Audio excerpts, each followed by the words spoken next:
हर साल की तरह इस साल भी मई की छुट्टियों में मैंने अपने गांव चिपलून जाने का निर्णय लिया। इस बार मेरी छुट्टी में एक खास आकर्षण था, मामा का वादा। मामा ने कहा था कि इस बार हम सूर्यास्त देखने के लिए गांव के प्रसिद्ध टंकी की जगह पर जाएंगे। मैंने गांव के कई लोगों से उस जगह के बारे में सुना था, लेकिन कभी खुद वहां जाने का मौका नहीं मिला था। लेकिन क्योंकि आज मामा ने खुद योजना बनाई थी, इसलिए मेरी उत्सुकता चरम पर थी।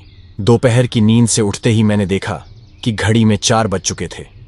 मामा अभी भी सो रहा था। मैंने उसे झिंझोड़ा और कहा, अरे मामा, अब उठ भी जाओ, सूर्यास्त का समय हो रहा है, बाद में देर हो जाएगी। मामा तुरंत उठ गया और हम चाय पानी वगैरह निपटाकर दादी को बताकर निकल पड़े।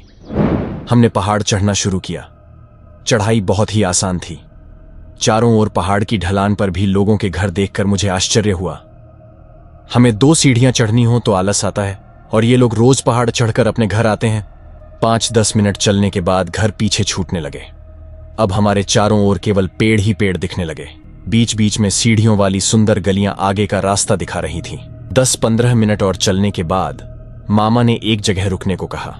शायद हम पहाड़ की आधी से थोड़ी ज्यादा ऊंचाई पर आ गए थे। अब उस रास्ते को छोड़कर हम दाहिनी ओर झाड़ियों में घुस गए।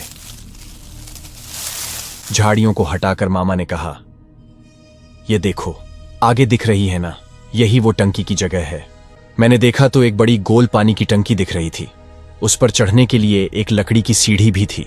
फिर कुछ समय बाद घड़ी में लगभग 5:30 या 5:45 बज रहे होंगे। झाड़ियों के पीछे सूरज ढलता हुआ दिखाई दे रहा था। पहले मामा और फिर मैं धीरे धीरे उस सीढ़ी से टंकी पर चढ़े। ऊपर चढ़कर जो दृश्य दिखा वह सच में अद्वितीय था। गांव के छोटे छोटे घर, समुद्र तट और बंदरगाह पर नावें और आगे समुद्र में स्थित दुर्ग किला सब स्पष्ट दिख रहे थे। सूरज अब क्षितिज के बिल्कुल ऊपर था और विलुप्त होने की तैयारी में था। ऊंचाई से दृश्य बहुत अद्भुत लग रहा था। जैसे जैसे सूर्यास्त होने लगा, उसकी रोशनी धीरे धीरे धुंधली होती गई। मामा ने कहा, चलो अब यहां ज्यादा देर नहीं रुकते। मैंने पूछा, क्यों? मामा ने कहा, पहले टंकी से नीचे उतरते हैं, फिर बताता हूं। हम दोनों धीरे धीरे टंकी से नीचे उतरे और झाड़ी हटाकर फिर से गलियों तक आए। मैंने मामा से अपना हमेशा का सवाल पूछा, मामा अब बताओ, तुम्हें वहां भी कुछ दिखा था क्या? मामा ने हां कहा और चलते चलते बताना शुरू किया।